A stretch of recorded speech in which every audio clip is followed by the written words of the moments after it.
কেনাকাটা কেনাকাটা আর কেনাকাটা। আজকেও বেরিয়ে পড়েছি দুই বোন। তোমরা তো অনেকেই বলো যে আমরা ফকির ফকির।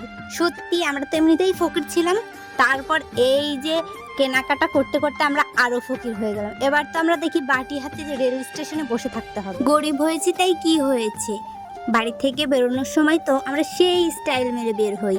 এটা শুধু আমার কথা না, এটা কিন্তু প্রত্যেক বাড়িতেই হয়। এই কথাগুলোও কিন্তু আমার না, এটা হচ্ছে পাড়া প্রতিবেশীর কথা, ইভেন আমাকে যে ফলো করে তার কথা। সবাই আমাদের একটু সাজা দেখলে, একটু ভালো জামা কাপড় পরা দেখলে বলে এদিকে নেই ওদিকে আছে। কে বলো তো বেন্নের মতো থাকতে চাই? সবারই তো ইচ্ছে করে একটু ভালো পোশাক পরি, একটু স্টাইল মারি, একটু ভালো দেখতে লাগুক আমাকে। তাই তো লোকের কথা পাত্তা না দিয়ে নিজেদের মতো সাজগোজ করি এবং ভালো ভালো ড্রেস পরি। তবে লোকজন কিন্তু ঠিকই বলে আমাদের এদিকতে নেই ওদিকে আছে। সেটাই তো ঠিক, আমাদের না থাকতে পারে, তাই বলে কি আমরা সাজতে পারবো না? যাই হোক, এসব কথা বাদই দিলাম। তো চলো তোমাদের দেখাই আজ আমরা কি কি কিনলাম। আগের দিন তো বিয়ের কেনাকাটা হলো, এবার তো নিজেদেরও একটু সাজাতে হবে, তাই তো নিজেদের জন্য কিছু কিনতে এলাম। তো এই শাড়িটা কিনছিলাম মায়ের জন্য, আমাদের তো বেশ পছন্দ হয়েছিল। তাও ভাবছিলাম মায়ের কি পছন্দ হবে, সেটা ভাবতে ভাবতে আমাদের 10-20 মিনিট ওখানেই চলে গেল। আমরা কিন্তু আজকে বেশি কিছু কিনিনি, দুটো শাড়ি কিনেছি আর ব্লাউজের কিছু কাপড় কিনেছি। হ্যাঁ, কিছু কসমেটিকও কিনেছি। এই কিনতে কিনতে আমাদের কিন্তু 3-4 ঘন্টা দেখতে দেখতে কেটে গেল। এদিকে একটা শাড়ি কিনতে দিদি তো পুরো কনফিউজ হয়ে গেছে, কোন শাড়িটা নিলে ভালো হয়, কোনটা ভালো লাগবে। তো অবশেষে দিদি তো শাড়ি নিয়েই নিল, নেবে না বলে নিয়েই নিল।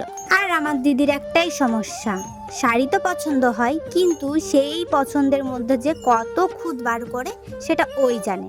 আমি তো হ্যাঁ বলতে বলতে বিরক্ত হয়ে যাই। তারপর আমরা অনেক ঘোরাঘুরির পর আমাদের খিদে পেয়ে গেছিলো। আর তোমরা তো জানোই আমরা বাজারে গেলে ঘুগনিটা খাওয়াই মাস্ট, ওটা আমাদের খুব ভালো লাগে। আর উনিও ঘুগনিটা বেশ সুন্দর করে। তোমরা হয়তো অনেকেই ভাবতে পারো তোমরা যেদিনই যাই সেই দিনই কি খাওয়া লাগে? আসলে সত্যি আমরা যেদিনে যাই না সেদিনই ভাবি আজকে গিয়ে ঘুগনি খাবো, আজকে গিয়ে মোমো খাবো। সত্যি আমাদের যেটা ভালো লাগে আমরা সেটা খেতেই থাকি। আর আগের দিন গিয়ে তো এগরোলটা খেয়ে ওটার প্রেমেও পড়ে গেছি আমরা দু বোন। তো আমরা ভাবলাম ঠিক আছে একটা তাহলে কিনেই নিই, দু বোন ভাগ করে খাবো। তারপর একটা কিনে আমরা দুই বোন ভাগ করে খেলাম। আমরা যখন একটা জিনিস পছন্দ করি সেটা আমরা দীর্ঘস্থায়ী রাখি, মানে আমাদের ভালো লাগতেই থাকে। তোমাদের এরকম কার কার হয় অবশ্যই কিন্তু কমেন্টে জানিও।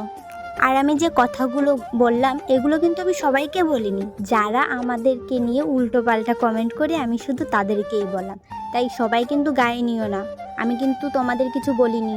আর অনেকের কমেন্ট আছে যেগুলো দেখলে মনটা পুরো হালকা হয়ে যায়, খুবই ভালো লাগে, তখন মনে হয় কি ভিডিও বানাবো।